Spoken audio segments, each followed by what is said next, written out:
mechanics, talks about boats. Was a second father to a lot of us.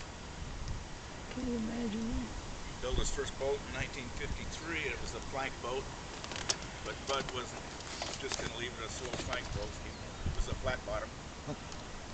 Put a 3/8 flathead in it, which is a lot of horsepower for a boat like that. And then with that same boat, Bud and Marge took 5 or 6 of us kids to Tahoe, teenage kids to Tahoe, and looked after us there. That's the kind of people they are.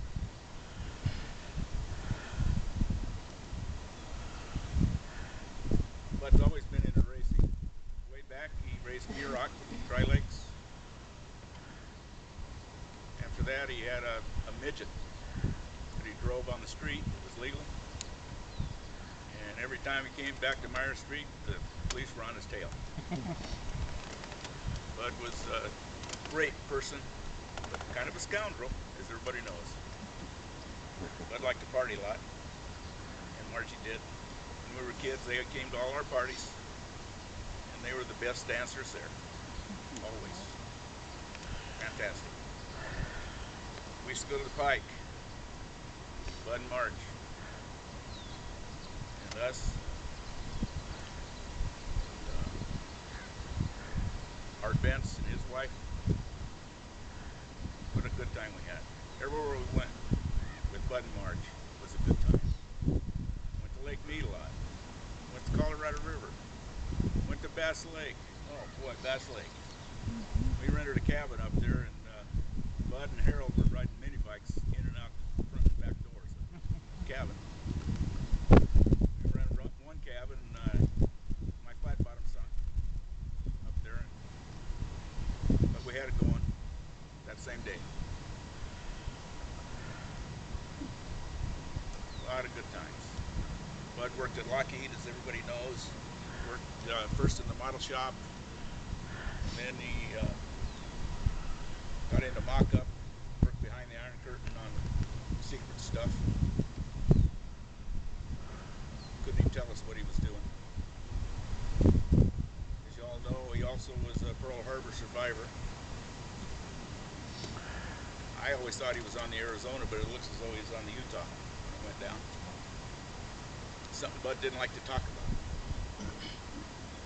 I tried to get him to go to Pearl Harbor to celebrate over there, and he didn't want any part of it. But eventually he put a Pearl Harbor survivor license plate frame on his truck and was proud of it, and he wore the cap. But he still didn't want to talk about what happened over there. The only thing we got from him about his service days were the good times. He didn't want to talk about the bad times, and I don't blame him. After Lockheed, he decided he was going to build boats. Well, he built the one in his garage on Meyer Street. Then he built the Bongo before he had the shop on Spark Street. He built a shop, and then he built the boat in the shop. He made plaster molds, built the boat in the garage, and it was a great boat. And later on, Cal over here in the hat bought that boat. And I think he had a lot of good use out of it after Bud and Marge had it. And then he decided he was going to retire from Lockheed, open a boat shop, which he did. Bud was one hell of a craftsman, and he had a lot of foresight. Just a talent you can't believe. Taught me a lot. I spent a lot of days, I'm a retired fireman, but on my days off I went to the boat shop and helped Bud build boats, build molds. We did it all. We had a good time. I still have Bud's last day cruises pictures over here, and I keep it at Big Bear. And every time I'm in it, I think about my grandkids, water ski behind it, fish out of it, cows fished out of it. It's still a great boat, and it'll probably be in the family forever. But we've sure had a lot of good times. But playing baseball on Myers Street when we were just little guys. We played dirt lot ball in the street. Bud came out and joined us, played baseball, and he could really whack that dang ball.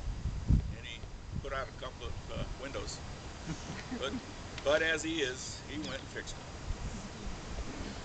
Took care of it. He took care of things. Bud was a hard worker. Very, very hard worker.